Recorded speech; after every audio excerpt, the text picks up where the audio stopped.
اعوذ باللہ من الشیطان الرجیم بسم اللہ الرحمن الرحیم الحمد للہ رب العالمین والصلاة والسلام علی اشرف الانبیاء والمرسلین وخاتم النبیین سیدنا و مولانا ابی القاسم محمد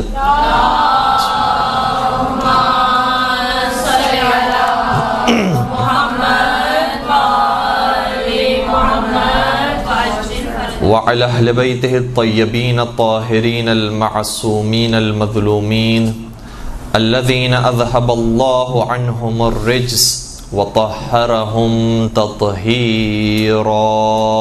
اللهم صل على محمد وآل محمد وعجل فرجهم ولعنة الله على أعدائهم أجمعين. أما بعد فقد قال الله تبارك وتعالى في محكم كتابه المجيد وفرقانه الحميد. بسم الله الرحمن الرحيم. محمد رسول الله والذين معه أشداء على الكفار رحماء بينهم تراهم ركعا سجدا يبتغون فضلا من الله ورضوانا. درود پڑھ دیجئے محمد و آل محمد.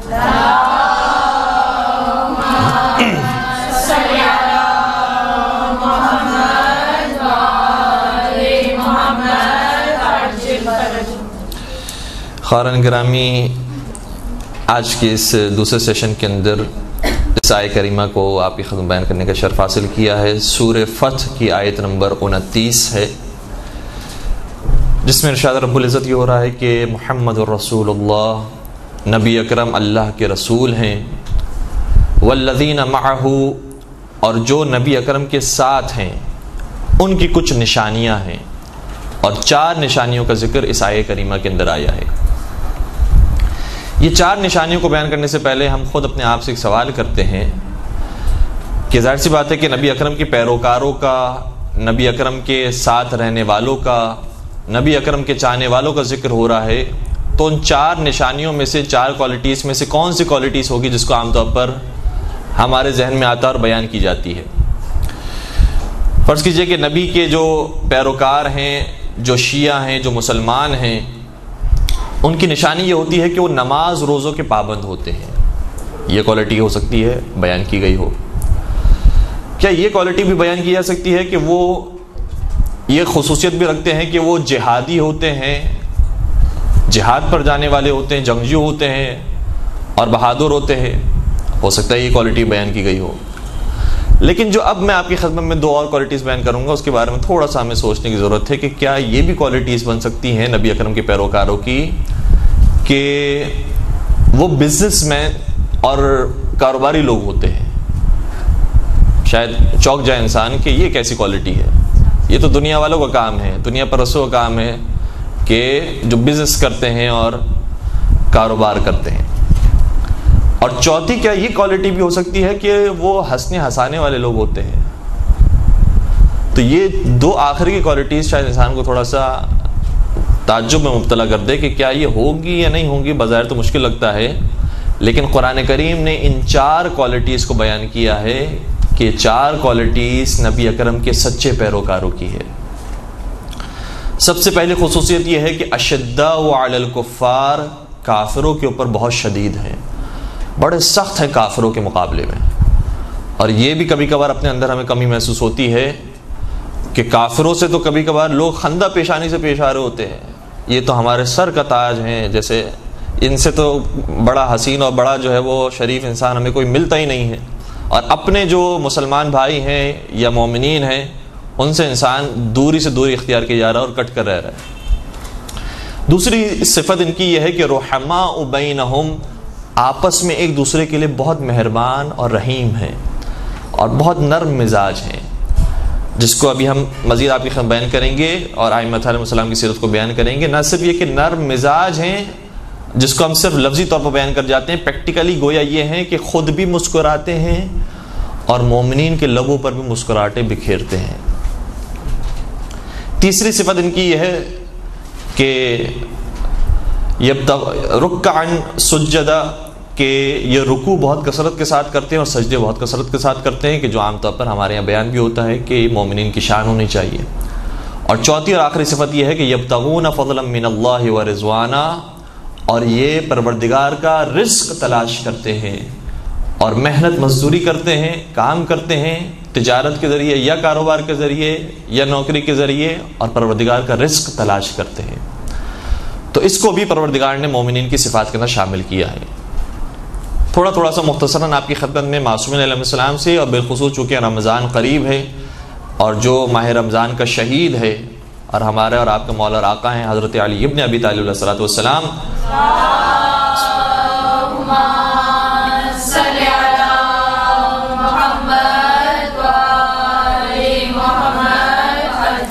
ان کی سیرت سے آپ کی خدمت بیان کرنے کی کوشش کریں گے کہ کیسے انہوں نے اس آیت پر عمل کیا ہے، کیونکہ آیت کیا کہہ رہی ہے؟ محمد مصطفیٰ اللہ کے رسول ہیں، اور جو لوگ ان کے ساتھ ہیں ان کے اندر یہ صفات ہیں۔ تو جو لوگ ان کے ساتھ ہیں اور ان میں صفات ہیں، ان میں سب سے زیادہ اکمل اور سب سے زیادہ کامل صفات کے حامل حضرت علی ابن ابی طالب علیہ السلام ہیں۔ اس لیے ان کا ذکر آپ کی خدمت بیان کرتے ہیں کہ پہلی صفت یہ ہے اشداء علی الکفار، کافروں کے لیے بہت سخت ہے۔ اور کتنے سخت ہے؟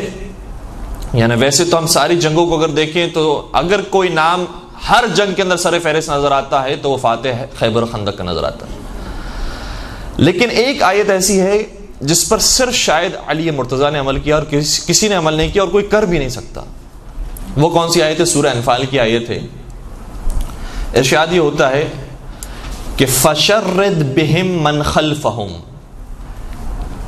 ظاہر نبی اکرم کو مخاطب کیا جا رہا ہے ورنہ پوری قوم مخاطب ہے کہ اے مسلمانوں، تمہارا فریضہ یہ ہے کہ جب کافروں کا مقابلہ کرو تو ان پر ایسا حملہ کرو اور انہیں ایسے مارو کہ جو ان کے پیچھے رہ گئے ہیں اور ان کے بعد آنے کا حوصلہ رکھتے تھے، ان سب کے حوصلے پست ہو جائیں اور وہ سب فرار کر جائیں اور تم سے ڈر جائیں۔ یعنی پہلی صف والوں کو ایسی شکست دو کہ بعد والی صفوں میں جرت ہی پیدا نہ ہو کہ وہ تمہارا مقابلہ کریں۔ یہ آیت کا ترجمہ فشرد بہم، یعنی پہلی صف والوں کے ذریعے منتشر کر دو۔ کس کو منتشر کر دو؟ من خلفہم، جو ان کے پیچھے آ رہے ہیں ان کو منتشر کر دو، ان کو بھگا دو۔ اس آیت کا اگر کسی نے حق ادا کیا ہے تو مولا کائنات ہے، اور مختلف مواقع پر اس کی مثالیں نظر آتی ہیں۔ صرف میں دو موقعوں کی مثال آپ کی بیان کروں۔ ایک ہجرت کا موقع ہے اور ایک جنگ خندق کا موقع ہے۔ ہجرت کے موقع پر نبی اکرم نے ہجرت فرما لی، مکہ سے مدینہ تشریف لے گئے۔ ایک بات ہے کہ جو عام طور پر ہم سنتے رہتے ہیں کہ امانتیں مولا کائنات کے سپرد کی تھی اور مولا کائنات نے ساری امانتیں دینے کے بعد مدینہ کی طرف ہجرت فرمائی، لیکن ایک اور کام بھی تھا جو مولا کائنات کے سپرد کیا تھا، وہ یہ تھا کہ میں تو ہجرت کر رہا ہوں، تم میرے گھر کی خواتین کی حفاظت کرتے ہوئے انہیں مدینہ تک پہنچا دینا۔ مدینہ تک پہنچانے کی ذمہ داری مولا کائنات کے سپرد کی گئی ہے، اور اس وقت تک حضرت زہرا السلام علیہ سے ازدواج نہیں ہوا ہے مولا کا۔ تو نبی اکرم کے جو گھر کی خواتین ہیں حضرت زہرا ہیں، اسی طریقے سے اور جو خواتین ہیں اور باقی جو بنی ہاشم کی خواتین ہیں یا دوسرے اصحاب کی جو خواتین ہیں، حتیٰ بعض روایتوں کے مطابق خلیفہ اول کی جو بیٹی ہے جو زوجہ رسول، ان کی بھی جان بچائی ہے اس موقع پر بھی مولا کائنات نے۔ تو یہ سب آ رہے ہیں مولا کائنات کے زیر نگرانی، اور مولا کائنات اس قافلے کی سرپرستی کرتے ہوئے انہیں مدینہ تک پہنچا رہے تھے۔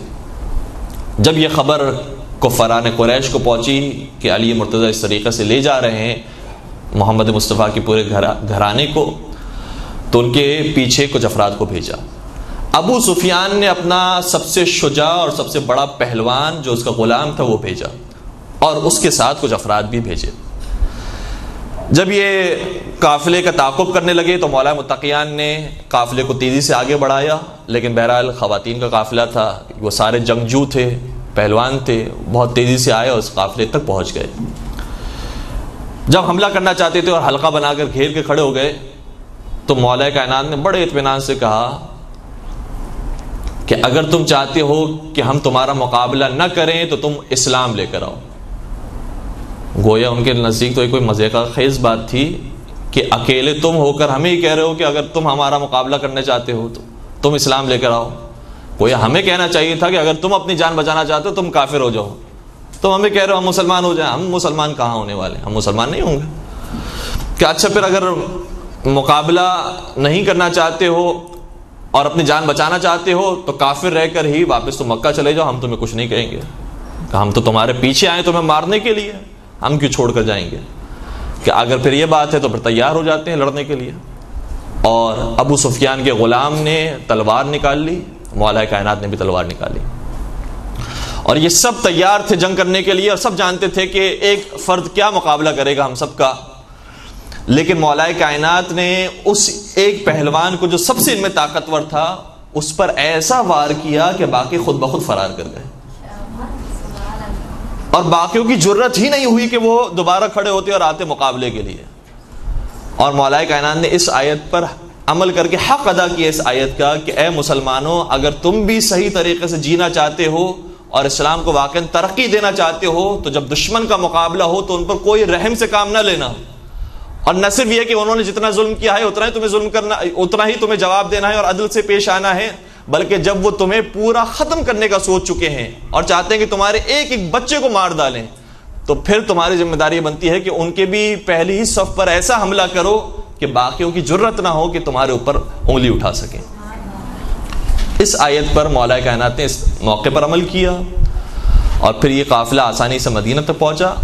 جنگ خندق کے موقع پر بھی جب عمر بن عبدود خندق کو پھلانگ کر آ چکا تھا تو وہ اکیلا شخص نہیں تھا، اس کے ساتھ 4 اور افراد بھی تھے.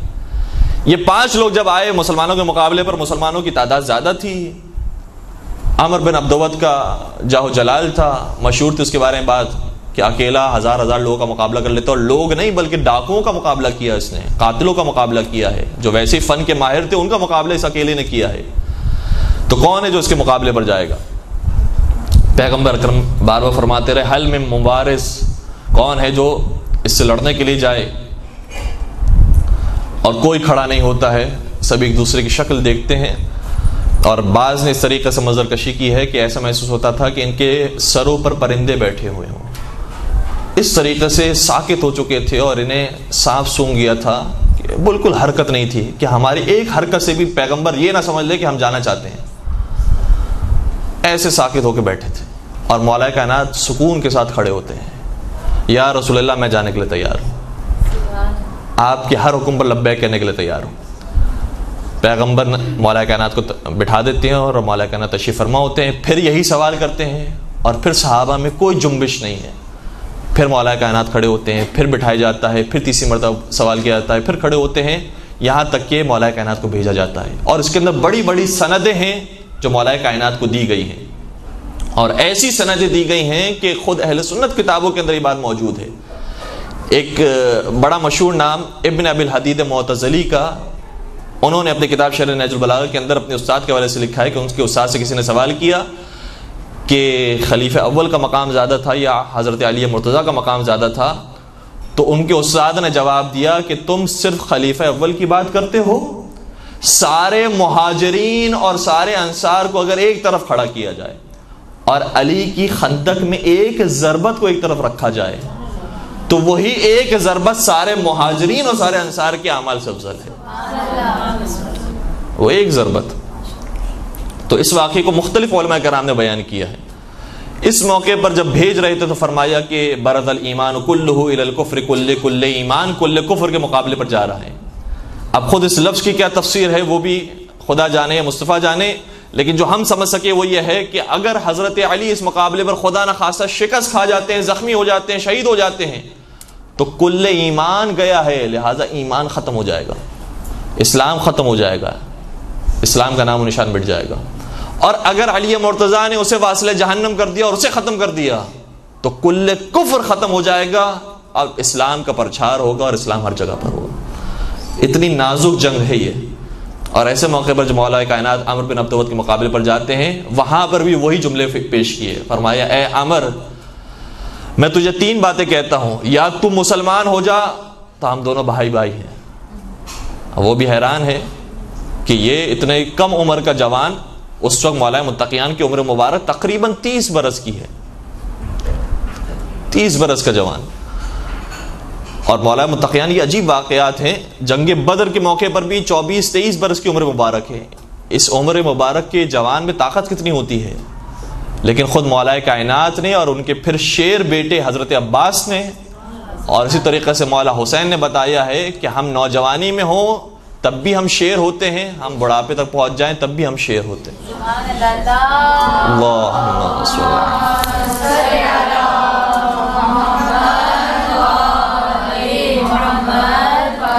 علی تو پہلے کہا کہ تو مسلمان ہو جا، تو ہم دونوں بھائی بھائی ہیں۔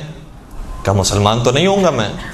کہا پھر تو اگر کافر ہی رہنا چاہتا ہے تو یہاں سے واپس چلا جا، پھر ہمیں کوئی دشمنی نہیں ہے، کوئی مقابلہ نہیں ہے۔ کہا میں واپس بھی نہیں جاؤں گا، اور اس کے اندر پھر روایتیں مختلف بھی ہیں، تفصیل کا وقت نہیں ہے۔ تیسری بات مولانا بیان فرمائی کہ پھر اگر تو واپس بھی نہیں جانا چاہتا تو پھر جنگ کے لیے تیار ہو جا، صرف اس شرط کے ساتھ کہ میں پیدل ہوں اور تو سواری پر سوار ہے۔ لہٰذا عدل کا تقاضا یہ ہے کہ مقابلہ برابری کا ہونا چاہیے، تو بھی پیدل ہو جا یا میں سواری پر آ جاتا ہوں۔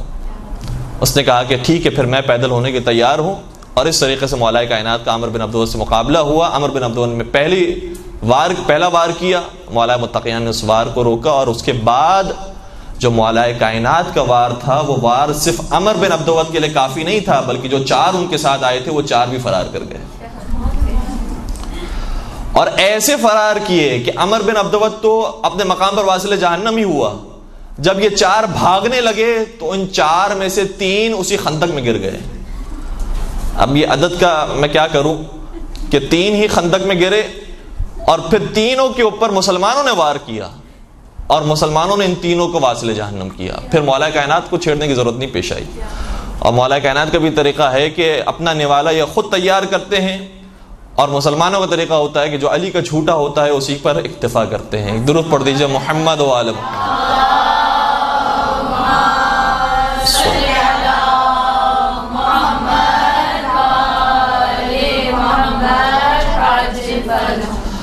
تو اس طریقے سے کافروں پر شدید ہیں، یہ مسلمانوں کی پہچان ہے۔ اچھا بعض لوگ ایسے ہیں جن کے لیے بہت بات آسان ہے کہ ہاں ہمارے لیے کوئی مسئلہ نہیں ہے، ہم گن بھی اٹھا سکتے ہیں، ہم کلاشنکوف اٹھا سکتے ہیں، ہمارے پاس ہتھیار ہیں، اسلحے ہیں، ہم سب کچھ یہ استعمال کر سکتے ہیں، ہمارے لیے کوئی مسئلہ نہیں ہے۔ کیوں مسئلہ نہیں ہے؟ کیونکہ ان کے مزاج میں لڑنا ہے۔ تو جن کے مزاج میں لڑنا ہو ان کے لیے یہ بات تو آسان ہے، دوسری بات مشکل ہے۔ رحماء بینہم ان کے لیے مشکل ہے، آپس میں میل جول کرنا یہ بھی مومن کی نشانی ہے، تو وہ بھی کر سکتے ہیں۔ نرم مزاجی بھی اتنی ہے، اور جو نرم مزاج ہیں، جو پیار و محبت سے ہر ایک سے بات کرنے والے ہیں، ان کے لیے اس موقع پر سختی دکھانا بڑا مشکل ہے۔ صرف علی مرتضیٰ وہ واحد ایسے مزاج نظر آتے ہیں جو جہاں سختی دکھانا ہو اور جہاں دشمنوں کا مقابلہ کرنا ہو ان سے زیادہ کوئی سختی نہیں دکھا سکتا، اور جہاں پیار اور محبت سے بات کرنی ہو یہ تو یتیموں کو دیکھ کر علی رونے لگتے ہیں۔ ایک مرتبہ بیت المال میں شہد آیا تو مولا متقیان نے نہیں فرمایا کہ میرے بیٹوں کو میری بیٹیوں کو آواز دے دو وہ آ جائیں اور شہد کھا لیں، انہوں نے کتنے عرصے سے نہیں کھایا ہوگا۔ فرمانے لگے یتیم بچوں کو بلاؤ، شہیدوں کے بچوں کو بلاؤ، جن کا کوئی سرپرست نہیں ہے، کوئی والی وارث نہیں ہے، ان کے بچوں کو بلاؤ۔ اور جب وہ بچے آئے تو نہ صرف یہ کہ انہوں نے شہد کھایا بلکہ خود مولا کائنات نے اپنے دست مبارک سے ان کے دہن میں اتارا ہے اور ایک ایک کو کھلایا ہے۔ اس قدر نرم مزاج بھی تھے، اور اس صفت کو حیران ہوتے ہیں لوگ۔ سید رضی نے اس صفت کو ذکر کیا ہے، ابن ابی الحدید معتزلی نے اس کے بعد آ کر اس صفت کو مزید کھولا ہے، اور پھر بہت سارے علماء نے اسی صفت کے اوپر گفتگو فرمائی ہے۔ یہ کیسی صفت ہے علی مرتضیٰ کے اندر؟ ہمیں کوئی شجاع نظر آتا ہے تو ہم اس کی شجاعت کا بڑا ذکر کرتے ہیں، وہ شجاعت کے اندر واقع معراج پر ہے۔ کوئی انسان نظر آتا ہے جو علم کی معراج پر ہے، بہت بڑا عالم دین ہے، ہم اس کی تعریف کرتے ہیں۔ کوئی ہمیں نظر آتا ہے جو بڑا کریم ہے، بڑا سخی ہے، ہم اس کی تعریف کرتے ہیں۔ کوئی ہمیں نظر آتا ہے جو بڑا عابد و زاہد ہے، ہم اس کی تعریف کرتے ہیں۔ لیکن ہم علی کا کیا کریں ہیں؟ علی سب سے بڑے عابد بھی ہیں، علی سب سے بڑے سخی بھی ہیں، علی سب سے بڑے شجاع بھی ہیں، علی سب سے بڑے زاہد بھی ہیں، علی سب سے بڑے کریم بھی ہیں، علی کے اندر ساری صفات موجود ہیں۔ علی مرتضیٰ کو کس طریقے سے بیان کریں؟ تو اس صفت کا نام سید رضی نے رکھا ہے، علی ذل ازداد کے مالک ہیں، یعنی متضاد صفات مولا کے اندر جمع ہو گئی ہیں، متضاد صفات۔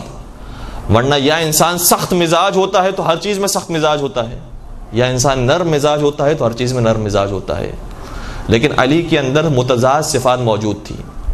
میں مؤدبانہ درس ادب جوڑ کر سید رضی سے بھی اور جو باقی بزرگان ہیں اسے بھی کہوں گا جنہوں نے بعض ہیں تو بہرحال اس بات کو ذکر بھی کیا، اور خود سید رضی بھی اس بات کی طرف متوجہ ہے، میری اوقات کیا، میں حقیر سا طالب علم، لیکن بات کو سمجھانے کے لیے عرض کروں کہ مولائے کائنات میں متضاد صفات موجود نہیں تھی، بلکہ صرف ایک صفت موجود تھی جو ساری صفتوں پر بھاری تھی، کہ علی خدائی رنگ میں رنگے ہوئے تھے۔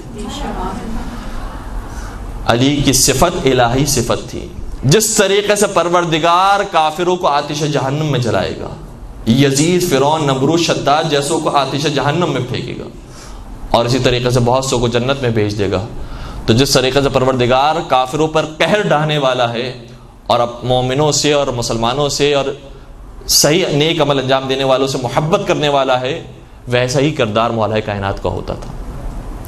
تو مولا کائنات کے چند مظاہرے جو اشداء علی الکفار کی مصداق ہیں، دوسری طرف سے رحماء بینہم، آپس میں بہت محبت اور مہربان ہیں، یعنی یہ پہلوان بھی ہیں، یہ مہربان بھی ہیں۔ مہربان کتنے ہیں؟ مولا کائنات کا یہ طریقہ رہا، اور کئی سارے واقعات ہیں اس حوالے سے، اور بلکہ یہ سبب بھی بنا مولا کائنات کی خلافت کے چھننے کا، کہ مولا کائنات مزاح بہت فرمایا کرتے تھے، مزاح بہت فرمایا کرتے تھے، اور یہ بڑی خصوصیت ہے، انسان کے اندر یہ خصوصیت ہونا چاہیے۔ بعض لوگ یہ سمجھتے ہیں کہ جب فلاں شخص مدرسے میں چلا گیا، حوزے میں چلا گیا، قم چلا گیا، نجف چلا گیا، امامہ سر پر آ گیا، انہوں نے خطابت شروع کر دی، انہوں نے لباس پہن لیا عالموں کا، اب ان سے گفتگو نہیں کی جا سکتی، بڑے سخت ہو گئے ہیں، ان سے اگر بات بھی کریں گے سوال کرتے ہوئے ڈر لگتا ہے۔ اگر ایسی صفت انسان پیدا کر رہا ہے تو معاشرے میں اور دین کا نام خراب کر رہا ہے۔ کیا نبی اکرم کا کردار تھا؟ کیا مولا کائنات کا کردار تھا؟ مولا کائنات سے بڑا عالم کون ہوگا؟ انہوں نے کیا مزاج پیش کیا ہے، ان کا کیا مزاج تھا، ویسا مزاج ہونا چاہیے۔ مولا متقین ایک مرتبہ شیخین کے درمیان موجود تھے۔ شیخین کے بارے میں شاید آپ جانتے ہوں گے یقیناً کہ ان دونوں کا قد بہت زیادہ دراز تھا، بڑے قد کے مالک تھے، درمیان میں مولا کائنات تشریف فرماتے۔ ان میں سے کسی نے مذاق میں مولا کائنات سے کہا کہ اے علی، تمہاری مثال تو ہمارے درمیان ایسی ہے کہ جیسے لنا میں نون کا نقطہ ہوتا ہے۔ لنا جب لکھا جاتا ہے لام نون الف کا، تمہاری مثال ہمارے درمیان ایسی ہے کہ جیسے لنا میں نون کا نقطہ ہو۔ مولا نے بھی مذاق میں جواب دیا، کہا اگر یہ نون نہ ہو تو تم لا کے علاوہ کچھ نہیں ہو، تمہاری کوئی حیثیت نہیں ہے، کیونکہ لا کا مطلب نہیں ہوتا ہے عربی میں۔ تو مولا متقیان بھی مزاح فرمایا کرتے تھے، اور اسی طریقے سے دوسرے لوگ بھی مزاح کیا کرتے تھے۔ پیغمبر اکرم کی زندگی میں مزاح ملا، پیغمبر اکرم کے ساتھ بھی مولا کائنات جب تشریف فرماتے، یہ مشہور واقعہ بھی ہے، اور کبھی کبھار لوگوں کے ذہنوں میں سوال بھی آتا ہے، لیکن میں اس کی طرف نہیں جاؤں گا کہیں ذہن مشوش نہ ہو جائے، کہ پیغمبر اکرم بھی کھجور تناول فرما رہے تھے، مولا کائنات بھی کھجور تناول فرما رہے تھے۔ پیغمبر اکرم مزاح کرتے ہوئے اپنی گٹلیاں مولا کائنات کے سامنے رکھ دیتے تھے، اور ساری گٹلیاں مولا کائنات کے قریب جمع ہو گئی۔ پھر جب کھجوریں ختم ہوئی تو نبی اکرم نے مولا کائنات سے مخاطب ہو کر فرمایا کہ یا علی انک لاکول، علم تم کتنا کھاتے ہو، کتنی کھجوریں تم نے کھا لی؟ تو مولا متقیان نے جواب دیا، دیکھیں ادب اپنے مقام پر، اور کتنا خوبصورت مزاحیہ جواب دیا ہے۔ مولا کائنات نے فرمانے لگی الاکول من اکل الرطب والنوا، زیادہ کھانے والا تو وہ ہے کہ جس نے کھجوریں بھی کھا لی اور گٹلیاں بھی کھا لی۔ یہ نہیں فرمایا کہ خدا نخواستہ آپ زیادہ کھانے والے اور آپ نے کھا لی، کہا زیادہ کھانے والا تو وہ ہے جس نے دونوں چیزیں کھا لی۔ اور اس طریقے سے صرف مولا کی زندگی میں اور نبی اکرم کی زندگی میں نہیں، اصحاب بھی مزاح فرمایا کرتے تھے، اور یہ اس ماحول کے اندر مزاح ہو رہا ہے جب جنگیں بھی ساتھ ہو رہی ہیں، جنگ بدر ہے، جنگ احد ہے، جنگ خیبر ہے، جنگ خندق ہے، جنگ حنین ہے، جنگ تبوک ہے، ساری پریشانی اپنے مقام پر۔ پیغمبر اکرم کی ہجرت مکہ سے اور لوگوں کی، مسلمانوں کی دنیا جہاں سے ہجرت ہے مدینہ کی طرف، ابھی ہمارے درمیان ایک تھوڑی سی انڈیا اور بھارت اور پاکستان کی تھوڑی سی جنگ ہو گئی تھی، سب کے اوسان خطا ہو گئے، سب نے دعاؤں کے اتنے میسیجز کیے، خدا را یہ جنگ نہ ہو، ہماری جانیں بچ جائیں، ہم وہاں پر ہیں، ہم وہاں پر ہیں، تو پریشانی کیفیت ہو گئی۔ پیغمبر اکرم اسی پریشانی کے دور کے اندر اتنے مسکرا کر، اتنے مزاحیہ انداز میں کہ طبیعت کو اپنے نرم رکھا ہوا ہے، مسلمان آپس میں نرم مزاجی سے اور محبت سے پیش آنے والے۔ ایک مرتبہ ایک خاتون اپنے شوہر کی شکایت لے کر آئی نبی اکرم کی خدمت میں جھگڑا ہو کر آئے، جھگڑا کیا تھا، جھگڑا کے بعد آئی تھی پیغمبر کی خدمت میں تاکہ شوہر کے بارے میں کوئی شکایت کرے۔ جب یہ پہنچی نبی اکرم کی خدمت میں، نبی نے ارشاد فرمایا تمہارا شوہر وہی ہے نا کہ جس کی آنکھوں میں سفیدی ہے؟ کہنے لگی نہیں، سفیدی تو نہیں ہے اس کی آنکھوں میں، آنکھیں ٹھیک ہے، سالم ہیں۔ کہا کیوں نہیں، اس کی آنکھوں میں سفیدی ہے۔ کہا نہیں یا رسول اللہ وہ میرا شوہر نہیں، میرے شوہر کی آنکھیں بالکل ٹھیک ہے، صحیح و سالم ہے۔ تو اب ایسے ایسے وہ دفاع کرنے لگی اپنے شوہر کا، آئی تھی شکایت کرنے کے لیے، خود بخود دفاع کرنے لگی۔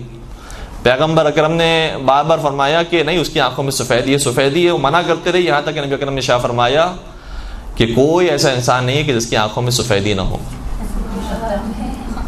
کیونکہ سفیدی نہ ہو تو انسان اندھا کہلاتا ہے۔ وہ کوئی اور سفیدی سمجھ رہی تھی جو ہمارے معروف بھی ہے ایک بیماری۔ کہا فرمایا کہ اگر کسی کی آنکھوں میں سفیدی نہ ہو تو وہ بینا ہی نہیں ہوتا۔ وہ مسکرا کر پھر چلے گئی۔ اور لا تعداد واقعات اس طریقے سے۔ اب کچھ واقعات آپ کے سنے میں تکرار نہیں کرنا چاہ رہا تھا، اور اس بات کو بیان کرنے کا مقصد تھا کہ یہ جو ہنسنے ہنسانے کی فضا ہے اسے قائم کرنا بہت ضروری ہے، اور ٹھنڈا مزاج اور حسن اخلاق یہ بہت ضروری ہے۔ چھٹے سرکار حضرت امام جعفر صادق علیہ الصلوۃ والسلام شاہ فرماتے ہیں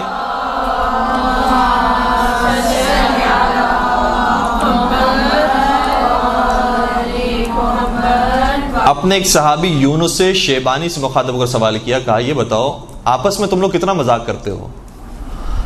عرض کرنے لگا کہ فرزند رسول ہم تو مذاق ہی نہیں کرتے، بہت کم، کبھی کبھار، بہت مشکل سے۔ چھٹے سرکار کو جلال آیا، فرمانے لگے ان المداعبۃ من حسن الخلق، ایک دوسرے سے ایک ساتھ ہنسی مذاق کرنا یہ حسن اخلاق میں سے ہے، لہٰذا یہ کام کیا کرو، کثرت کے ساتھ کیا کرو، اور آپس میں ایک دوسرے کو ہنسایا کرو، خوش رہا کرو، یہ حسن اخلاق میں شامل ہے۔ تو یہ حسن اخلاق میں البتہ اس کی حدود و قیود ہے اپنے مقام پر، جس طریقے سے حتی نماز کی حدود و قیود ہے۔ ایسا نہیں ہے کہ جب یہ چیز اچھی ہے تو صبح سے لے کر شام تک یہی کام کرتا رہے انسان، اس کی حدود و قیود ہے۔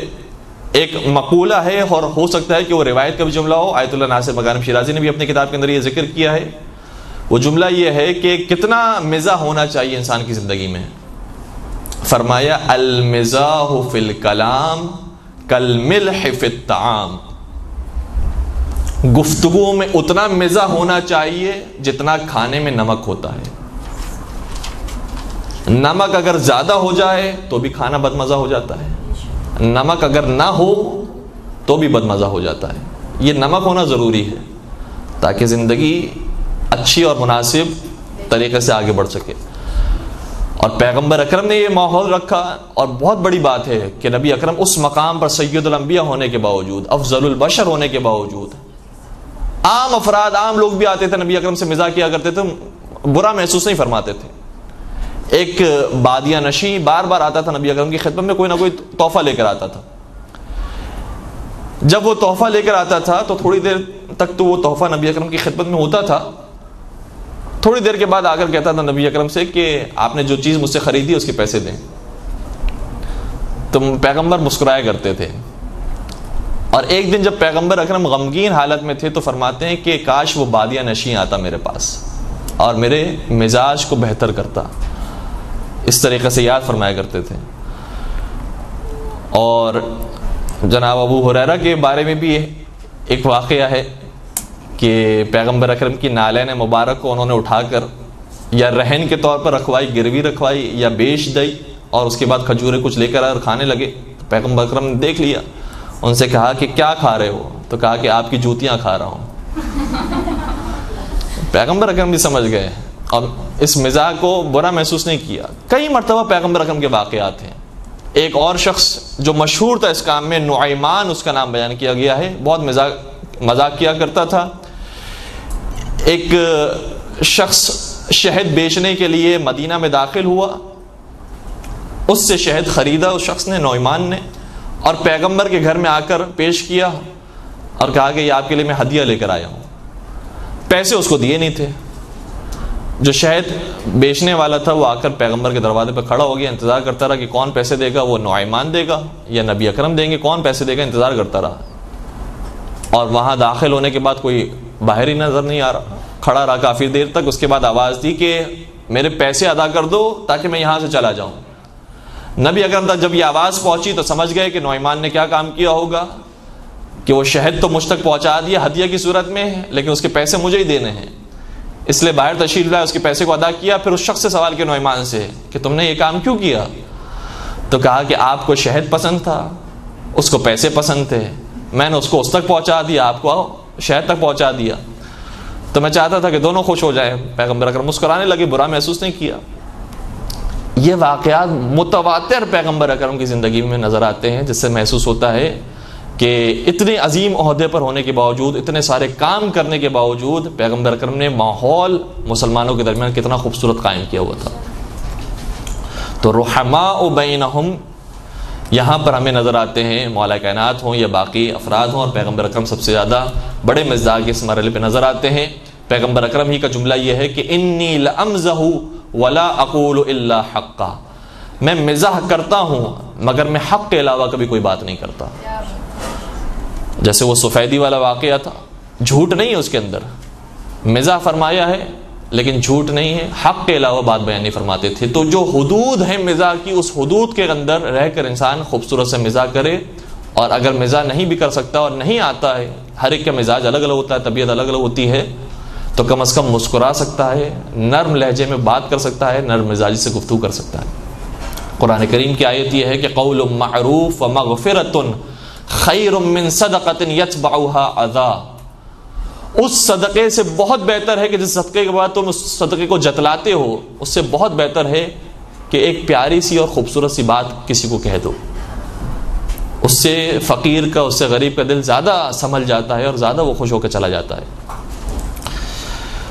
تو ایک بات تو یہ کہ غلط بات انسان بیان نہ کرے، پھر سامنے والے کی کیپیسٹی کو دیکھ کر انسان مزاح کرے.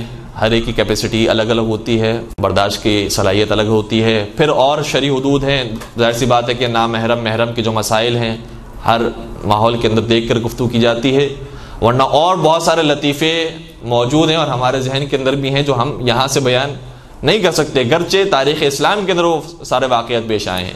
لیکن ظاہر سی بات ہے کہ ہر محفل کے تقاضے ہوتے ہیں، اس تقاضے کو سمجھتے ہوئے انسان کو بات بیان کرنی چاہیے.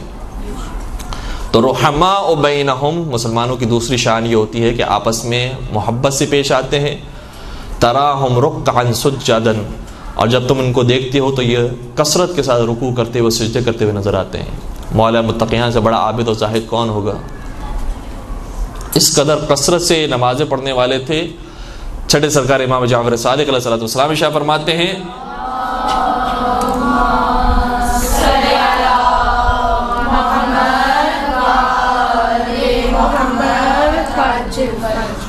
ہیں کہ ان علی فی آخر عمرہ کان یصلی فی کل یوم ولیلۃ 1000 رکعۃ تطوعا. ظاہراً یہ الفاظ ہیں.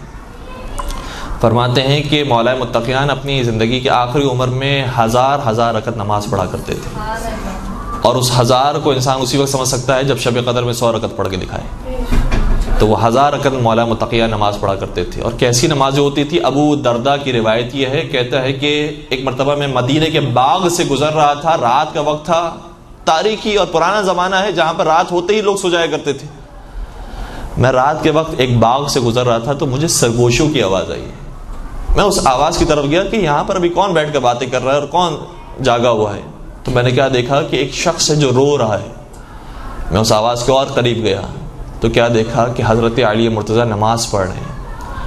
درخت کے پیچھے وہ چھپ گئے اور مولا متقیان کی نماز کو دیکھتے رہے. دیکھیں ہماری نمازیں کیا ہوتی ہیں، نماز ہو جائے بہت بڑی بات ہے. مولا متقیان کی نماز ایسی ہوتی ہے جو نماز ہی کے اندر درس سے پورا، نماز ہی کو دیکھے، مولا کو کچھ کہنے کی ضرورت نہیں ہے، ان کا عمل ہی بتا دیتا ہے کہ انسان نے کتنا سیکھا ہے، اور وہی درس ہو جاتا ہے انسان کے لیے.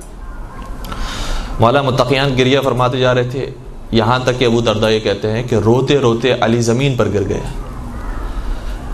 میں ڈر گیا، میں نے کہا کہ کہیں علی مرتضیٰ کا انتقال نہ ہو گیا ہو. میں آگے گیا، مولا کو ہلایا تاکہ انہیں جگاؤں، انہیں زندہ کروں کہ بہرحال اگر وہ بے ہوش ہو گئے تو جاگیں اور زندہ ہو جائیں. لیکن علی مرتضیٰ کھڑے نہیں ہوئے اور اسی بے ہوشی کی حالت میں تھے.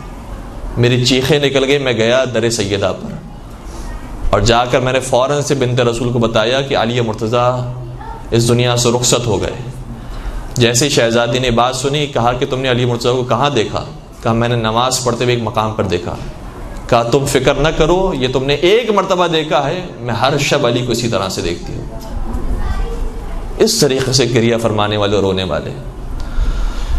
تو کچھ لوگوں کا مزاج جو عبادتوں کی طرف مائل ہوتا ہے، ان کے لیے بھی بہرحال مشکل کام ہوتا ہے کہ اس کثرت کے ساتھ عبادت کرے، لیکن جن کا دل مائل نہیں ہوتا، عادت میں انشاءاللہ لانے کی کوشش کرے. ہم سب کو پروردگار توفیق دے کہ جو جتنی عبادت کا حق بنتا ہے کم از کم ہمارے استطاعت کے اندر ہے، وہ ہمیں عبادت کرنے کی توفیق نصیب فرمائے. خود مولا متقیان کا جملہ یہ ہے کہ افضل العبادت غلبۃ العادہ، بہترین عبادت وہ ہے جس میں تم اپنی بری عادتوں پر غالب آ جاؤ. عادتیں چھوڑنا بہت مشکل کام ہوتا ہے. جس کی عادت میں ایک خاص طریقے سے نماز پڑھنا ہے، اس کو تبدیل کرنا بڑا سخت ہے. جبکہ پتہ چل جاتا ہے کہ فلاں عبادت، فلاں ذکر پڑھنے کا ثواب زیادہ ہے، فلاں کا ثواب اتنا نہیں ہے، لیکن پھر بھی جو عادت کے اندر ہے اسے تبدیل کرنا بڑا مشکل ہوتا ہے. عادت کو بنانا، اور یہ عمر جو جوانی کی عمر ہے اس کے اندر پھر بھی آسان ہے، نوجوانی کی عمر میں پھر بھی آسان ہے. جیسے جیسے عمر بڑھتے جاتی ہے بہت سخت ہوتا جاتا ہے. نماز شب کے لیے بیدار ہونا، تلاوت قرآن کریم پڑھنا، اس کے ترجمے کو وقت دینا بہت سخت ہوتا جاتا ہے. تو ابھی عمر ہے اپنے اخلاق کو بہتر کرنے کی، اپنی عادتوں پر کنٹرول کرنے کی. آخری بات کو بس بیان کروں اور بات کو ختم کر دوں. یبتغون فضلا من اللہ ورضوانا، اور ان کی آخری شان یہ ہوتی ہے کہ رزق حلال کماتے ہیں اور رزق پروردگار تلاش کرتے ہیں. مولا متقیان کے بارے میں یہ غلط نظریہ لوگوں کے دماغ میں موجود ہے کہ بہت مفلس تھے، نادار تھے، غریب تھے، فقیر تھے، ان کے پاس کچھ تھا نہیں. ایسی بات نہیں. مولا متقیان کے پاس بہت کچھ تھا. ایک تو وہ ہم معنی میں بیان کرتے ہیں کہ پورے کائنات کے مولا ہیں، وہ الگ مقام ہے، لیکن ظاہری طور پر بھی مولا کائنات کے پاس بہت کچھ تھا، لیکن کچھ بھی اپنے پاس نہیں رکھتے تھے، سب راہ خدا میں انفاق کرتے تھے. طلحہ اور زبیر نے ایک مرتبہ بات مشہور کر دی اور اشارے کے اندر یہ بات مولا کائنات تک پہنچ گئی کہ علی بہت غریب ہیں، بہت نادار ہیں، مفلس ہیں، ان کے پاس کچھ نہیں ہے. مولا نے کہا کہ اس سال جو ہماری فصل کٹے گی ان ساری فصل کو ایک جگہ پر جمع کرنا. فصل کو سب کو جمع کیا گیا. کہا اس فصل کو اب پیسوں میں تبدیل کرو. پیسوں میں جب تبدیل کیا گیا اور جا کر طلحہ و زبیر کو بتایا گیا تو وہ حیران رہ گئے کہ کتنے پیسے بنے جو مولا کائنات کی صرف ایک سال کی فصل کی کٹائی کے بعد حاصل ہوئے تھے. امام نے بتایا، اس تک یہ بات پہنچائی کہ مولا کائنات کی صرف ایک سال کی اس چیز کی آمدنی 1,00,000 دینار کے برابر تھی. 1,00,000 دینار. ایک دینار کی ویلیو 1,00,000 روپے کے برابر ہوگی آج. ایک دینار کی ویلیو 1,00,000 روپے کے برابر. 1,00,000 دینار مولا کے پاس سالانہ آتے تھے اور وہ راہ خدا میں انفاق کیا کرتے تھے. تو اتنا کچھ ہونے کے باوجود وہی جو پرانی سادہ زندگی تھی اسی کو مولا متقیان نے جاری رکھا. ابن ابی الحدید معتزلی یہ لکھتا ہے کہ مولا کائنات نے کئی سارے کنویں تھے جو کھودے تھے، لیکن جب کنواں کھودتے تھے اور پانی اس کا حاصل ہوتا تھا تو خود اس پر قبضہ نہیں کرتے تھے، بلکہ جیسے ہی اس کا پہلا پانی کا چشمہ پھوٹتا ہوا دیکھتے تھے فوراً فرماتے تھے یہ میں نے راہ خدا میں وقف کر دیا. تو مولا کائنات رزق خدا تلاش کرنے والے اور رزق خدا حاصل کرنے والے تھے، لیکن اتنا راہ خدا میں انفاق کرنے والے بھی تھے.